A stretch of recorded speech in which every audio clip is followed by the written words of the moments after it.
ungalwile ko twatukishikete tukitoma bio ketwajiho tuyayukine mane mano ajine na hygiene twatulamine tuna bakulumpe bitu mema twatutomanga ke kano twatutomanga biabine shie kale mvula wano ketupa mkuku wamvula wapo nemo kino kishiba kikibayula usakumona ke atambe mulungu enda wabuchafu wabumogo yabufane na momo.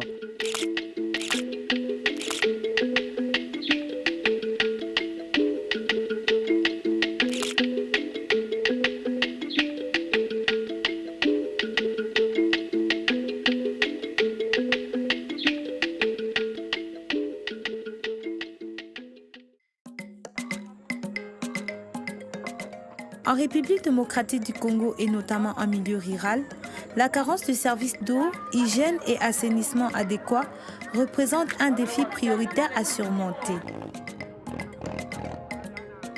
De 2013 à 2018, le consortium WASH RDC avec le financement de UKAID a soutenu plus de 600 communautés rurales du pays dans la prise en charge durable de leurs besoins en eau, hygiène et assainissement en les accompagnant vers la certification nationale Village Assaini.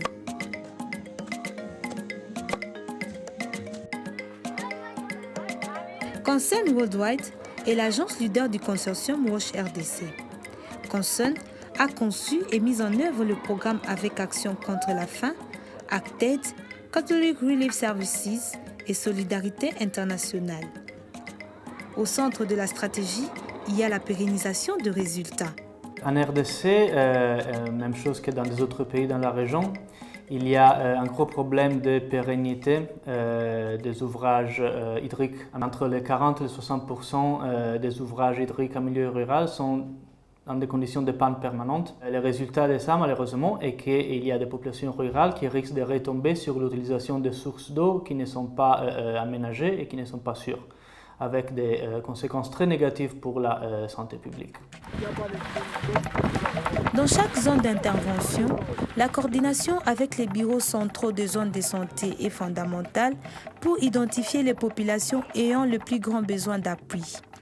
Maintenant, on compte au moins 327 510 habitants. Avant le projet WASH, la population ne faisait recours qu'à l'eau, par exemple l'eau de pluie, à la rivière, et des fois il se creusait même des puits qui n'étaient pas protégés.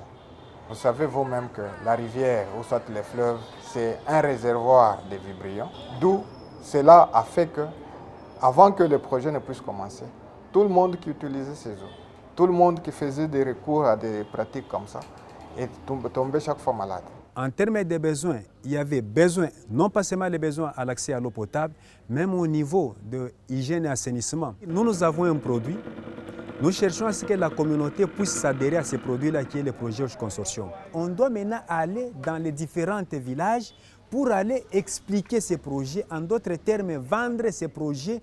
Nous avons utilisé les théâtres, nous avons utilisé les groupes folkloriques, nous avons utilisé les chansons, pourquoi pas la radio, pour seulement sensibiliser différentes communautés à comprendre qu'ils doivent pérenniser le point d'eau. Au cœur du consortium WASH RDC, il y a une approche qu'on appelle l'approche économique. Donc cette approche prend son inspiration d'un cadre théorique qui s'appelle Life Cycle Cost Approach, développé par le centre de recherche IRC WASH. L'approche est basée sur le principe que dans la provision de services d'eau, l'accent ne doit pas être uniquement placé sur l'installation des infrastructures, mais sur la durée globale de leur cycle de vie. Pour chaque communauté, le coût de maintien et exploitation du point d'eau installé sont calculés de manière rigoureuse et classifiés selon 3 niveaux. Un niveau de base qui couvre les opérations et les réparations mineures. Un deuxième niveau qui prévoit également les réparations majeures. Et le 3e niveau qui permet le remplacement de l'ouvrage à la fin de son cours de vie.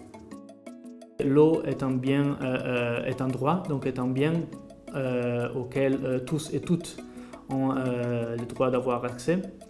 Par contre, il y a des coûts qui sont liés à l'accès à l'eau potable. Donc là, il y a un rôle très important de la communauté pour tout ce qui est les contributions à ce genre de coûts. À travers des cotisations mensuelles ou à travers des cotisations par volume d'eau utilisé ou à travers des activités génératrices de revenus ou à travers un mélange de tout ça.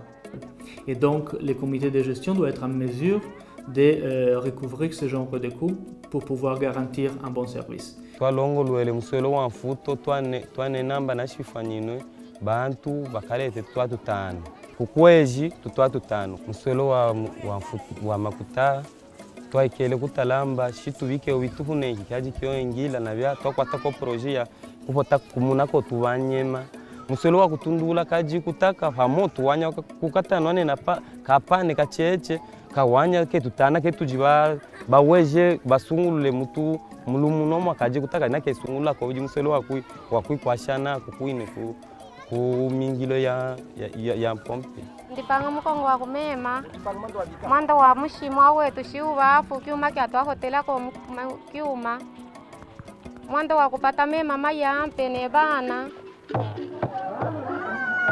Tout en vigilant sur leur capacité de recouvrer le coût, les communautés décident habituellement d'exempter de paiement de cotisations les personnes qu'elles considèrent vulnérables.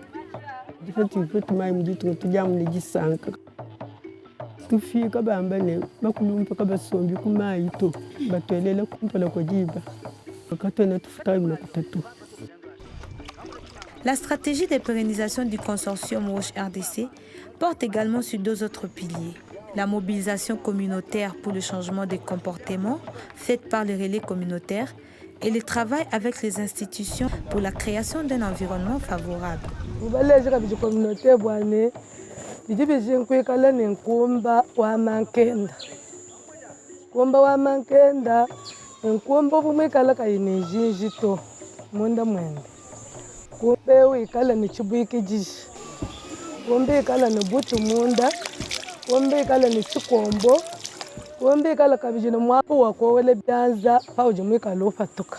Toutes ces séances de sensibilisation, normalement, je voudrais signaler ici, ne venaient pas directement des agents, mais comme nous sommes dans la mobilisation communautaire, c'est dans la communauté où il y a eu certains gens qui ont été formés et qui ont donné ces messages auprès de leurs frères.